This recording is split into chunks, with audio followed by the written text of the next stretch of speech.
give it up to the youth. Loyal to the squad if we win or we lose. It is in our veins that orange and the green running through and through. Cause you know we want it. These squad versus ours, now they don't really want it. Our pedigrees deep with pros in abundance. Get ready for the storm cause the hurricane's coming. Let's give it up to the youth. Loyal to the squad if we win or we lose. It is in our veins that orange and the green running through and through. Cause you know we want it. These squad versus ours, now they don't really want it. Our pedigrees deep with pros in abundance. Get ready for the storm cause the hurricane's coming. All right, what's good? What's good? What's good? Welcome to another Loud Wire Miami Hurricane update. So, in soggy Hard Rock Stadium, the Miami Hurricanes put the beat down of all beat down. Yes, it was a 2-hour weather delay rather, and the game was supposed to start at 3:30, but it didn't start till a little bit after 5, by 5:55, whatever the case may be. But nevertheless, that didn't stop the Miami Hurricanes. The Miami Hurricanes, you know, the first few series got rolling a little bit, but hey, they finally got their footing and started rolling. Cam Ward, Hurricane Cam, that's what I call him, continue to put up impressive numbers in his bid for the Heisman Trophy. Right now, he is, to me, I feel like in the first 3 games of the season, when you got guys like Quinn Ewers, you got Shedeur Sanders, you got other guys, Travis Hunter. To me, right now, if Cam Ward continues on the trajectory that he's going with the Miami Hurricanes, especially if he goes undefeated through the whole season and get the team into the playoff, the Heisman Trophy is his locked up. His numbers is going to shatter everything. And right now, Cam Ward, in in 3 games, I believe he has put up a total almost 1,000 yards and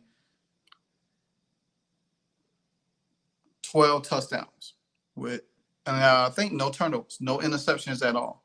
So you look at it like this: Cam Ward, if he continued, I think they would have, the next game they have is UCF, another game that they probably will dominate in that game. So just looking at how Miami started rolling, they was using the run to set up the pass. They was passing the ball extremely well. You know, Jacoby George had a phenomenal day. He actually he had 109 yards. He was targeted 8 times for 6 catches. Now he got nicked up a little bit, but he was able to manage to come back in the game. And he then Elijah Arroyo got in the mix. He had 53 yards. Chris Johnson got in the mix. He had a 37-yard touchdown pass from Cam Ward. That was one Cam Ward touchdown. Ray Joseph got in the mix. He had 2 catches for 30 yards, but all of that was like probably in the second half when Emory Williams took over in the game. And Xavier Strepo, he was targeted 5 times with 3 catches for 47 yards, but he also had 2 touchdowns. And then Sam Brown, he was targeted 8 times, had 5 catches for 44. Isaiah Horton, Williams, Fletcher, the list goes on. Then for the running game, Ajay Allen came in the second half. He racked up 100 yards. Light came in. He had 73. Fletcher, 53. Johnson, 12. Martinez, 3. So they had balance running, and that's what I kept preaching, that I want to see them run the ball more. I know they can pass. They got weapons out there. And I just don't think there's a team out there to really pressure them. Now, some say Texas, probably the fastest team out there. You got Michigan out there. But if Miami continues to dominate the way they are, they're going to be a hard team. Right now, Georgia is struggling. You know, Oklahoma is okay right now. But like I said, when it gets later in the season and Miami continues to win the way they were, and the BCS rankings come up, Miami probably be top 4 in the BCS. Because you think about it, in a couple of weeks, Miami have Virginia Tech, then they got Cal. So they got 3 games and then they got Louisville. So the next 3 games, if Miami continues to roll and put dominance, and these games like this against a Ball State and FMU, these are the games that you want to start getting into a groove. You don't want to struggle against these teams. So, but before I continue on, let me go ahead and show you some highlights from the game.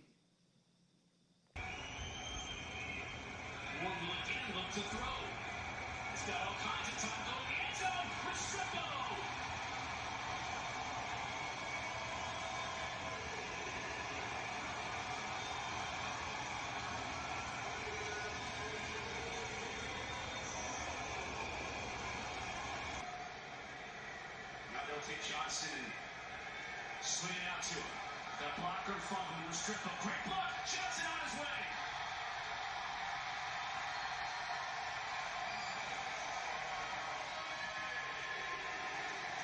There it is. Get the ball in the hands of the playmakers and let them make plays. This was a great job by Chris Johnson using his speed, but the play was made on the outside by number 3, Jacoby George, and number 7, Xavier Restrepo. Getting massive blocks and sustaining blocks to free up an alley for their running back to get to the end zone. Great unselfish play on the outside. Moore flick to Fletcher. He stays in the block. Going to the end zone. Arroyo, touchdown. And there it is again. Another 20-plus yard pass for a touchdown. This one's Elijah Arroyo, who scored his first touchdown in over 1,000 days last week. Moore to throw again. Restrepo over the middle to the 5. Into the end zone.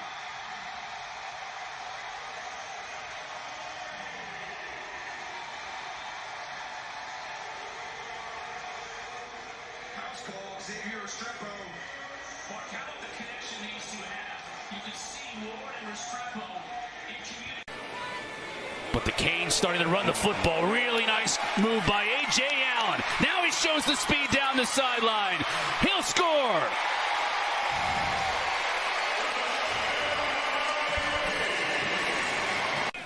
Kudos. Williams going deep. Has a receiver. That's 6. Elijah Lofton, the freshman, 40 yards for the touchdown. What a throw by Emory Williams.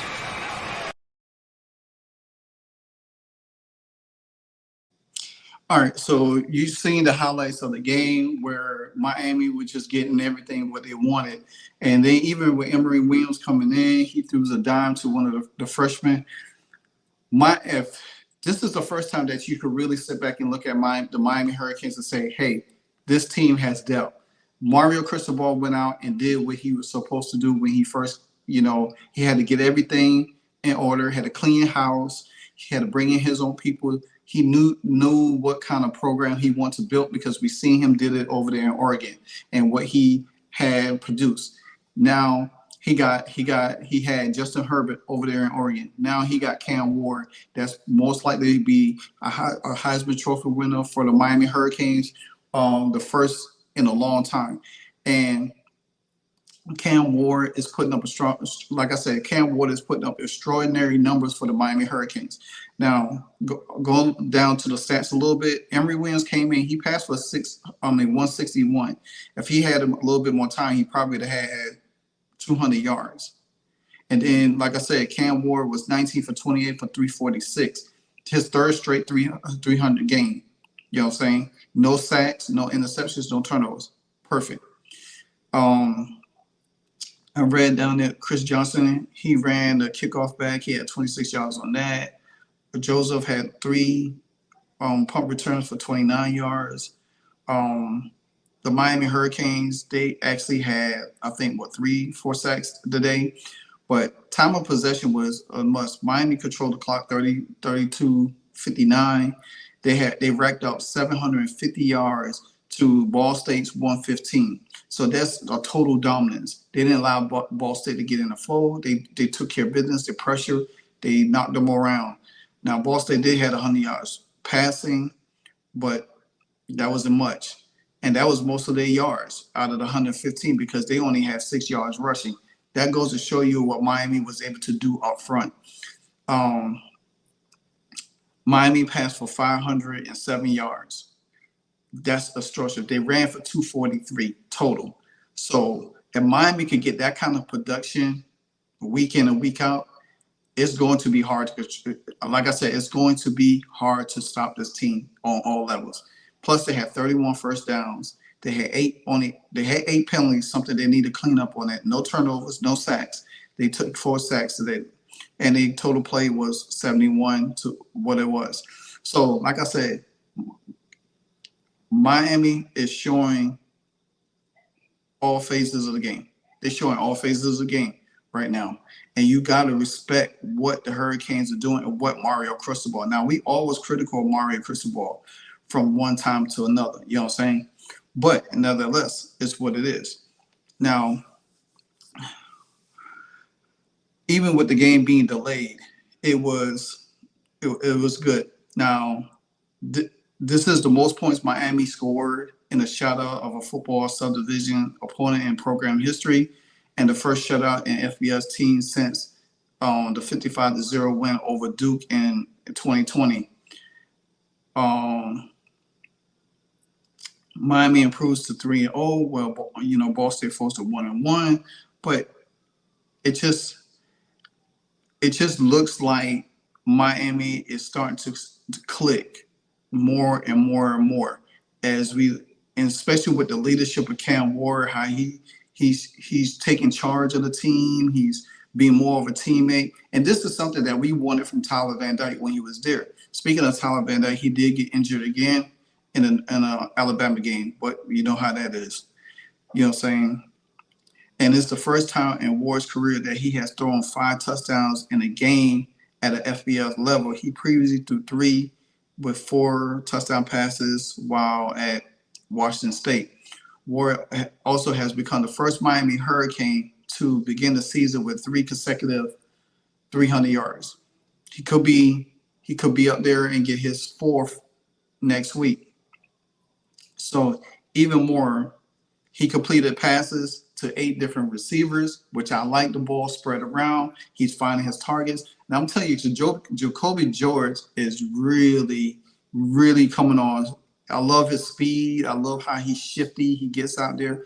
And you can see now that the other weapons are starting to get in play because you can't focus so much on this team. Because like I said, the running backs for Miami, they're big and they fast. They're strong. They can get out. They can catch.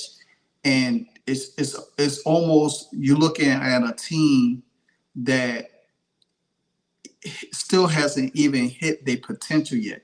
That's the thing I love about them. And like I said, Emory Williams did come in, took over in the second half, you know, and they racked up 24 points in the first 4 drives Williams led. One was a 32-yard field goal because the game got cut off from the ACC network, and they put it on the ESPN app and the ACC Network Plus, which we don't even have. So we couldn't see the rest of the game, so I had to keep tracking the team stats and plays throughout social media. But like I said, the second half they scored on 4 on their first 4. They scored 24 points on their first 4 drives. 32-yard field goal by Borales, then a 56-yard run by A.J. Allen, a 40-yard touchdown pass to Elijah Lofton, and a 7-yard rush from Jordan Lyle. So they scored passing, kicking, and running the ball. Pretty good. The new look defense led defensive line led the defense. Defensively, the Miami Hurricanes transfer led. Defensive line paid the way. They did. They didn't allow anything. They pressure, they rushed, they stopped the run, they got sacks, they did with everything, deflections. They played a game that I have not seen from the Miami Hurricanes in a long, long time. That's why I say, like, this is nuance for Miami Hurricane fans who's just coming in and who've been expecting to see this Miami Hurricane team. Now, I do believe that when Cam Ward leaves, Miami do have a lock at quarterback. They have probably would get another transfer. Probably the Florida quarterback might transfer to Miami after the season. Now that I think Napier looking to get fired. You know what I'm saying? So if Miami pulls in another quarterback, guess what? This team ain't going nowhere. This team gonna be clicking again. So just keep that in mind. Simeon Burrow Jr., who transferred from Michigan State, had 4 tackles, including 1.5 sack. Elijah Austin, who transferred from Marshall, had 3 tackles and 1 sack and 1 interception. Tyron Bryan, who transferred from Tennessee, had 1.5 tackle for a loss, half a sack, and a pair of quarterback hurries. Overall, Miami held Ball State, like I said, to 115 yards, and they was 1 for 12 conversion rate on third down. So with that being said, y'all tell me what you think. How impressive is this Miami Hurricane team? This Miami Hurricane team for real got me excited. I will be going to Kentucky to see them play Louisville in a few weeks. I wanted to go see them play Cal. I would just watch the Cal game. Cal looks good, but I don't think they're going to be able to compete with Miami. I don't. The quarterback, he's young. To me, I feel like he's going to get pressured a lot. Miami's going to bring the heat to them. I think that game is not going to even be close. It might start out slow, but I think Miami will take care of business as always. Until then, leave your likes, comment, subscribe, hit that, keep the bells ringing anytime I drop a hardcore video. And like I say in all of my videos, you know what it is. It's all about the you, baby.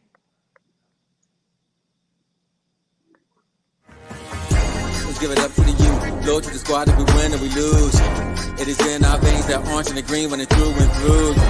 Cause you know we want it. You squad versus ours. Now they don't really want it. Our pedigrees deep with pros in abundance. Get ready for the storm cause the hurricane's coming. Let's give it up to the youth. Low to the squad if we win or we lose. It is in our veins that orange and the green when it's through and through. Cause you know we want it. You squad versus ours. Now they don't really want it. Our pedigrees deep with pros in abundance. Get ready for the storm cause the hurricane's coming.